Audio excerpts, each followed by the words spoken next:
Banyak pemimpin dunia yang menginspirasi dunia lewat keputusan-keputusan penting yang dibuatnya. Mulai dari Abraham Lincoln yang mengangkat warga kulit hitam dan berwarna menjadi warga negara setara dengan warga Amerika Serikat berkulit putih. Soekarno yang mampu mengkomando rakyat Indonesia untuk berdikari, berdiri di kaki sendiri melawan imperialisme asing. Deng Xiaoping yang sanggup menginspirasi 1,3 miliar penduduk Cina hingga menjadikan negara tirai bambu ini menjadi kekuatan ekonomi nomor 1 saat ini.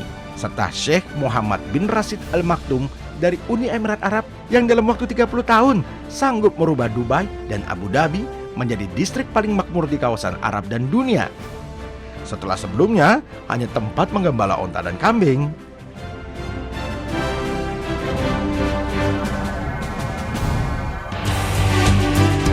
Acara ini hadir untuk memberikan kesempatan kepada para pemuda dan pemudi Indonesia untuk menginspirasi rakyatnya agar dapat bersaing dengan negara-negara lain di dunia.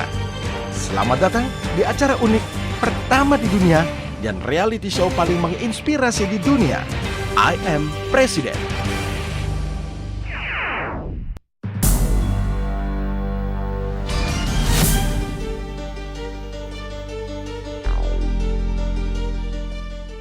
I Am President telah menyelesaikan syuting di 4 kota pertama, Jakarta untuk pra-audisi, Surabaya, Makassar, dan Manado. Beginilah respon mereka. Saya pikir pertama tagline-nya itu sudah menarik ya, yaitu I Am President. Dari audisi-audisi ini bisa muncul karakter-karakter pemimpin yang didambakan oleh negara. Gagasan adanya I Am President ini menjadi panggung bagi teman-teman untuk mencurahkan pemikirannya.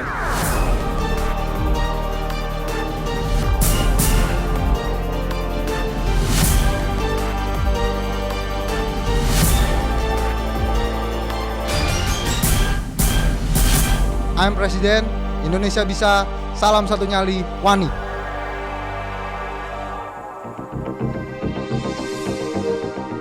Presiden hanyalah sebuah simbol pemimpin negara berbentuk republik. Namun kepemimpinan atau leadership lebih luas artinya, karena bisa berupa Perdana Menteri atau Raja dan Ratu dalam bentuk negara lainnya. Berikut komentar penggagas acara dan juri mengenai acara I Am President. Tujuan dan sasaran program I'm President adalah untuk melahirkan bakat-bakat pemimpin muda yang berkualitas dan dinamik untuk menjadi pemimpin di masa depan. Visi 2030 negara Republik Indonesia ini menjadi kenyataan. Indonesia bisa, Indonesia bisa, Indonesia bisa. Selamat. Semuanya baik, persiapannya baik. Cuman mungkin beberapa ada yang grogi sehingga pelafalannya, kemudian gesturnya juga tidak memenuhi, tapi ya sudahlah. Saya tidak sepakat dengan pendapat orang yang don't judge the book from the cover gitu ya. Penampilan itu sangat penting untuk first impression. Rata-rata peserta sudah menyiapkan cukup bagus materi-materinya dalam pengertian masing-masing kandidat, masing-masing peserta sudah menyiapkan materi dengan baik. Cuma itu tadi terkait dengan persoalan keterbatasan waktu, sehingga waktu yang ada kemudian tidak dioptimalkan oleh mereka secara maksimal. Bagaimana kemudian dia membangkitkan rakyat supaya punya harapan. Memang betul bahwa salah satu hal yang dipentingkan dari kehadiran seorang pemimpin adalah pemimpin yang mampu memberikan harapan itu. Untuk keseluruhan yang ada, performance mereka siap, ya. Terus attitude mereka oke, ya. Orasi mereka, mentalnya juga sangat bagus. Sebagai seorang leader ya harusnya memang demikian. Dia tidak terpengaruh dengan ledekan rakyat, tapi dia selalu memberikan sebuah solusi.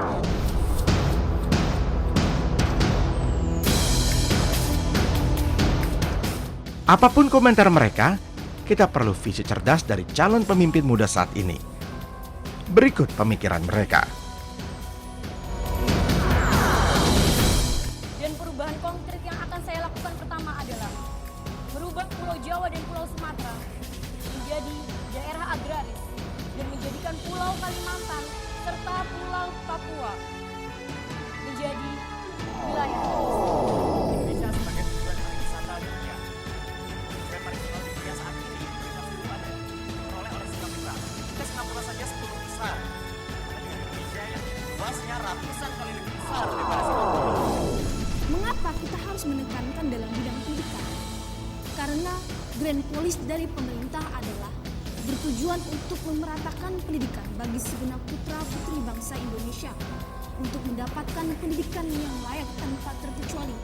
Karena pendidikan adalah hak bagi seluruh masyarakat Indonesia.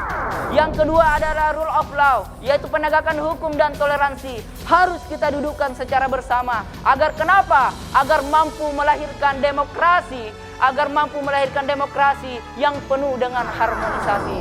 Golongan-golongan PNS ini akan saya wajibkan satu saja dari tiap golongan PNS yang memiliki disposable income yang tinggi harus menjadi orang tua asuh dari satu anak jalanan. Satu-satunya yang bisa memutus mata rantai kemiskinan adalah pembangunan gizi. Kita mulai ada tabungan investasi pendidikan bagi anak-anak kita, orang-orang kelas menengah ke bawah, supaya mereka dapat mengenyam pendidikan, supaya anak-anak tukang ojek, anak-anak petani, anak-anak nelayan, anak-anak pejabat, anak-anak pengusaha memiliki akses yang sama untuk menerima pendidikan yang tinggi di bangsa ini, saudara-saudara. Mewujudkan Indonesia sejahtera lewat semangat kewirausahaan. Menjadikan Indonesia bukan nomor 1 di Asia, bukan nomor 1 di Asia Tenggara, bahkan bukan nomor urut 4 atau 3 di dunia, melainkan menjadikan Indonesia menjadi kekuatan pertama bidang perekonomian di dunia. Gaya kepemimpinan seseorang erat kaitannya dengan pengalaman dan tokoh-tokoh yang mempengaruhinya, dan itu terlihat ketika mereka memimpin negaranya seperti Mahathir Mohamad, Nelson Mandela, Lee Kuan Yew, Soeharto, dan lain-lain. Berikut kick dan komentar mereka.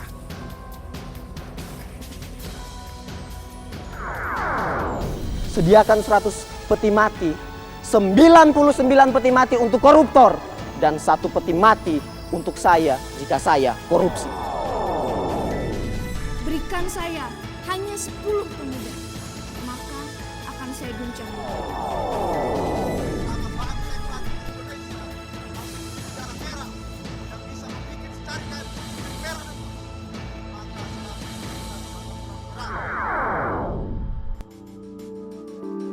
Gaya menjawab dan berdebat para peserta juga erat hubungannya dengan karakternya, terutama dalam mempertahankan pendapat mereka.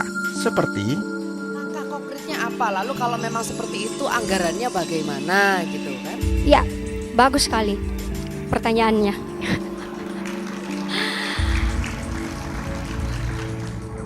Tadi saudara menyebutkan keadilan dalam segala aspek. Yang ingin saya tanyakan, basically sekarang, menurut pendapat Bapak Presiden, apa sih adil? Berikan hak dan kewajibannya sesuai dengan yang dibutuhkan dan tidak menzolimi. Sehingga adil yang ingin Bapak ciptakan, adil yang ingin Bapak raih pada saat kepemimpinan Bapak adalah keadilan yang seperti apa? Keadilan yang absolutkah atau keadilan yang seperti apa? Keadilan dalam kesejahteraan dalam setiap tingkatan elemen bangsa ini. Seperti apa misalkan? Apakah termasuk dalam ranah keadilan yang absolutkah atau secara mutlak, bisa dikatakan secara mutlak, baik hukum, ekonomi, pendidikan, dan lain sebagainya. Oke. Karena sebagian rakyat ini merasa terisolir dari keadilan dan tidak merata segala bidang. Apakah tahun depan sebagai presiden Ibu masih memperlakukan UNAS, Bu? Apa sih tidak? Masih memperlakukan UNAS, ujian nasional, Bu? Masih memberlakukan? UNAS, untuk SD, SMP, SMA. Saya akan menjawab pertanyaan dari Bapak yang terhormat. Apakah saya akan tetap memberlakukan ujian nasional? Akan saya jawab, saya akan tetap memberlakukan ujian nasional. Tetapi di sebelum menjawab ini saya akan mengajukan teori dari Friedman bahwa dalam struktur pemerintahan ada 3 aspek. Yang pertama struktur, yang kedua substansi, dan yang ketiga budaya.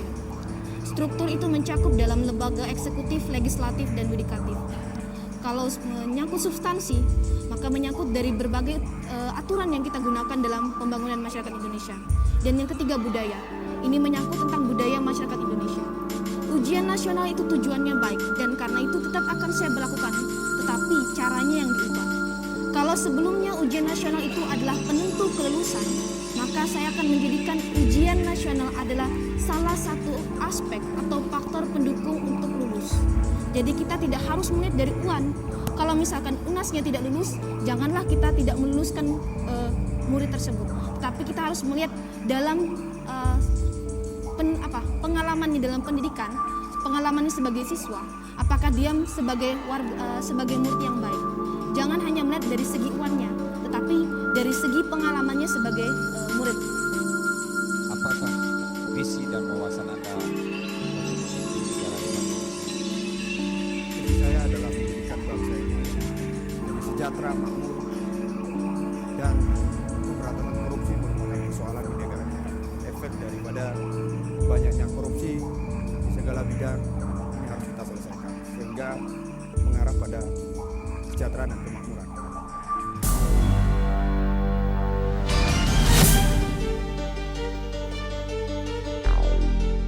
Mau siap atau enggak, rakyat sebenarnya tidak mau tahu. Yang penting harga makanan murah, transportasi terjangkau, biaya hidup rendah, pengangguran minim, dan usia hidup makin panjang.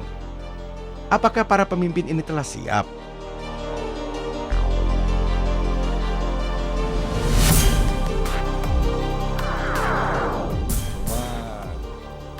Saya sedikit merasa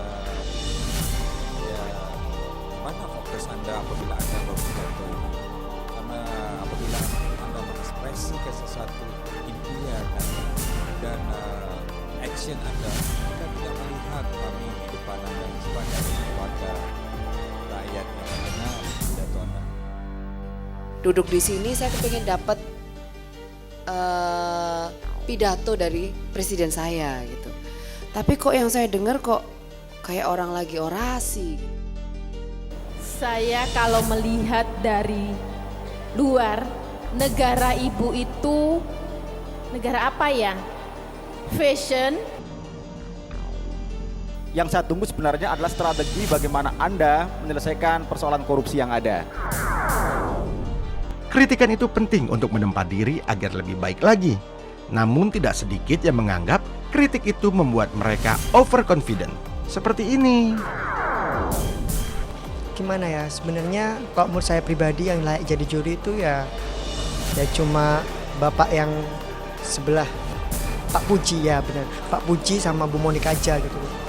Ya terus satunya si Pak Ismi itu sebenarnya apa ya, dia itu gak mengerti apa sebenarnya visi saya, apa yang dikatakan kita itu sebenarnya dia gak ngerti sama sekali gitu. Jadi asal ya komentar aja gitu. Tidak sedikit para peserta juga punya tampang selebritis seperti yang berikut ini.